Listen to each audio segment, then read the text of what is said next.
पानी पानी पिलवा रहे हो।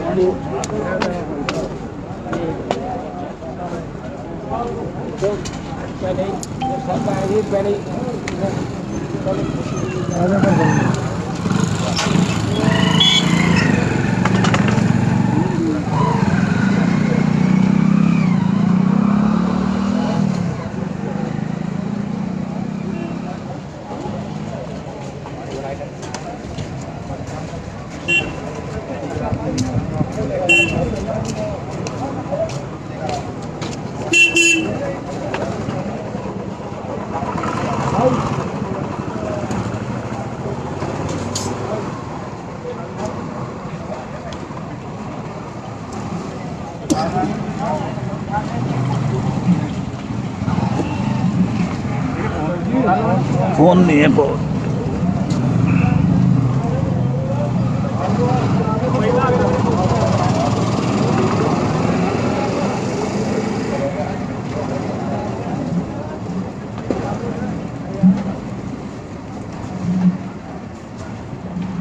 आंदोलन को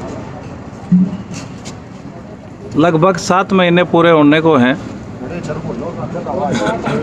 26 तारीख को अकस्मात ही एक ऐसा अवसर है टिकैत साहब कि 26 तारीख को देश में इमरजेंसी घोषित की गई और आज अघोषित आपातकाल है। मीडिया पर सेंसरशिप है। जिस तरह से कोरोना में सरकार और प्रधानमंत्री के नाम को हटाया गया और मीडिया को कहा गया कि केवल आप सिस्टम बोल सकते हैं, तो ये अपने आप में एक अद्भुत था। आज इसी अघोषित इमरजेंसी के खिलाफ हम लड़ रहे हैं। किसानों का जो राइट्स है उसकी किसी को चिंता नहीं है। 7 महीने से किसान घर बार छोड़ के सड़कों पर रहने को मजबूर हैं। तो ये किसानों के जो मानवाधिकार हैं उनका हनन है। जो यूएनओ में भी एक ड्राफ्ट आया था मानवाधिकार का, ये उसके भी खिलाफ है, लेकिन वो अभी बाइंडिंग नहीं है किसी भी देश पे। तो आज आपसे जानना चाहेंगे कि 26 तारीख में आपने एक कॉल दी है कि गवर्नर हाउस पे धरने दिए जाएंगे और गवर्नर राज्यपाल महोदय के माध्यम से देश के राष्ट्रपति को मेमोरेंडम दिया जाएगा मिलकर। तो आगे की जो रणनीति है, आंदोलन की जो दशा और दिशा है, क्योंकि बहुत सारे लोग आपको फॉलो करके तैयारी करते हैं, इस संबंध में आपसे बात करेंगे। आपका स्वागत है। 26 तारीख को गवर्नर हाउस पर जाएंगे लोग, बैठेंगे और गवर्नर साहब को ज्ञापन देंगे। वो ज्ञापन राष्ट्रपति के नाम होगा, क्योंकि 7 महीने हो जाएंगे पूरे आंदोलन को। तो 7 महीने का आंदोलन हो गया तो गवर्नर साहब की जिम्मेदारी बनती है कि जो ज्ञापन किसान दे उसको राष्ट्रपति तक पहुंचाए और राष्ट्रपति जी इसमें हस्तक्षेप करें, 3 कानून वापसी हो और सरकारों को डायरेक्शन करें कि ये बिल है, इनको जो कानून है इन पे सरकार किसानों से बातचीत करे और ये बातचीत से समाधान इसका निकाल दे। ये उसमें ज्ञापन में होगा। और भी बहुत इशू होंगे और 26 तारीख इसलिए चुनी जाती है कि 26 नवंबर को ही ये आंदोलन शुरू हुआ था। तो 26 तारीख को ही हर महीने कोई न कोई 26 तारीख को प्रोग्राम होगा। अब की बार गवर्नर साहब का प्रोग्राम है, तो सभी लोगों से ये है कि शांतिपूर्ण तरीके से गवर्नर हाउस पर जाएंगे, ज्ञापन गवर्नर साहब को देंगे और कोशिश ये हो कि गवर्नर साहब से मिला जाए, अपनी बात उनसे मिलके उनको कहीं भी जाए। ये प्रोग्राम रहेगा। देश में एक व्यवस्था मानी जाती है कि जब लोकतंत्र और लोकतांत्रिक अधिकारों का हनन किया जाए तो उसमें देश के राष्ट्रपति जी को हस्तक्षेप करना चाहिए। तो क्या आपका मानना है कि देश के राष्ट्रपति जी वर्तमान स्थिति में कुछ हस्तक्षेप करेंगे? हाँ, बिल्कुल उम्मीद है, करनी चाहिए, क्योंकि राष्ट्रपति तो सबके हैं, वे देश के राष्ट्रपति हैं। और कोई समस्या है, 7 महीने से कोई आंदोलन उनके महल से और थोड़ी दूर पर चल रहा हो तो उसमें बातचीत करना चाहिए। उनको सरकार को कहना चाहिए कि किसानों के आंदोलनकारी किसानों से बातचीत करा जाए। ये बिल्कुल उनको डायरेक्शन देनी चाहिए। तो आपने ऐसा कोई निर्णय क्यों नहीं लिया कि किसान नेता बॉर्डर पर बैठे हैं और एक प्रतिनिधिमंडल जाए और गवर्नर साहब से मिलकर आए, राष्ट्रपति जी से मिलकर आए? किसान नेताओं को ये भी प्रयास करना चाहिए। वो आगे देखेंगे, पहले ज्ञापन चले जाए, उनकी नॉलेज में आ जाएगा सारी चीज़ें, और उसके बाद में जो प्रोग्राम होगा, जो संयुक्त मोर्चा तय करेगा, तो आगे वो भी कर लेंगे। पिछले 15 दिन से सभी बॉर्डर पर हलचल है। चूँकि हम आज गाजीपुर बॉर्डर पर मौजूद हैं आपके साथ सब लोग, तो काफ़ी हलचल देखने को मिली है। तो इस अभियान को क्या अब और तेज किया जा रहा है? जिस तरह से मीडिया ने कहा कि आंदोलन सांसें ले रहा है, आंदोलन कहीं है नहीं, आंदोलन दिखता नहीं, तो आपने पिछली 26 तारीख को देश में एक इतना बड़ा आंदोलन सब लोगों ने मिलकर घर बैठे करके दिखा कि जिससे सरकार बहुत डरी, और काले झंडे इस बार जितने लगे साथ पहले कभी इतिहास में ना लगे हों।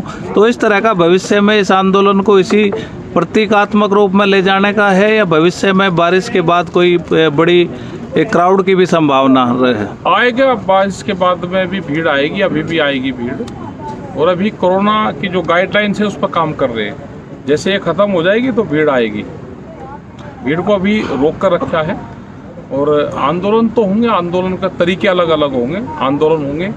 किसान यहाँ पर बैठे हुए, किसान यहाँ से जाएगा नहीं जब तक समाधान नहीं होता। किसान उस समाधान तक बैठेगा।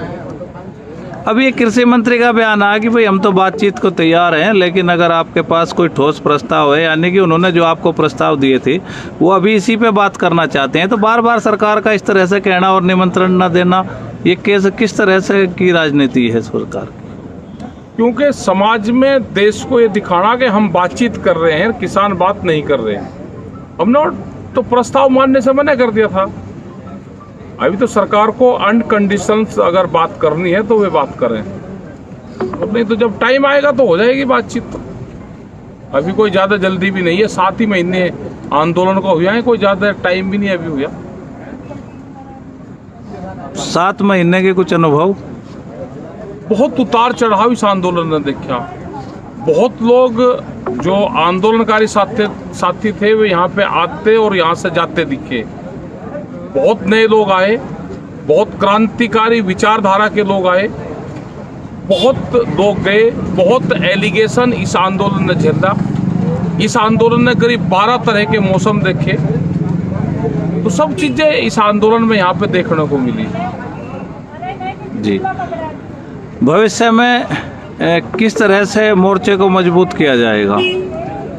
मोर्चा तो मजबूत है, मोर्चा तो गांव के लोग मजबूत करेंगे। गांव के लोग पूरी तैयारी के साथ में दिल्ली की तरफ को ट्रैक्टरों का मूव करके बैठे हुए हैं। जब भी उनको कॉल होगी, कोई ज़रूरत होगी तो वे यहाँ पर आएंगे। और देश का जो नौजवान है वो इसकी रीढ़ है पूर्ण रूप से। और इसके 3 इसके वे हैं, टैंक, ट्रैक्टर और ट्विटर, और तीनों को नौजवान चलाता है। तो पूरी मजबूती के साथ में, पूरी शान के साथ में, पूरी ताकत के साथ में तीनों चीज़ों को बेबाक तरीके से अपना चलाते रहें, तो ही इसकी आज़ादी, किसान को आज़ादी मिलेगी, नौजवान को आज़ादी मिलेगी, महिलाओं को आज़ादी मिलेगी। ये पूर्ण रूप से किसानों की आज़ादी की लड़ाई है। इस लड़ाई में सब लोग शामिल हों। देश के प्रधानमंत्री जी जो आए दिन आंदोलन पे बयानबाजी करते थे, अब कुछ बोल नहीं रहे, तो क्या संभावना है सरकार से? सरकार से तो अभी कोई संभावना है नहीं। सरकार तो विचार कर रही होगी सरकार, क्योंकि इलेक्शन है उत्तर प्रदेश का, तो बहुत मथन चला हुआ है। तो कोई ना कोई विचार कर रही होगी सरकार के आंदोलन को कैसे ख़त्म करा जाए, बातचीत करी जाए, इनकी डिमांड माननी जाए, नहीं माननी जाए, ताकत का इस्तेमाल करा जाए, तो उस पर विचार कर रहे होंगे प्रधानमंत्री जी।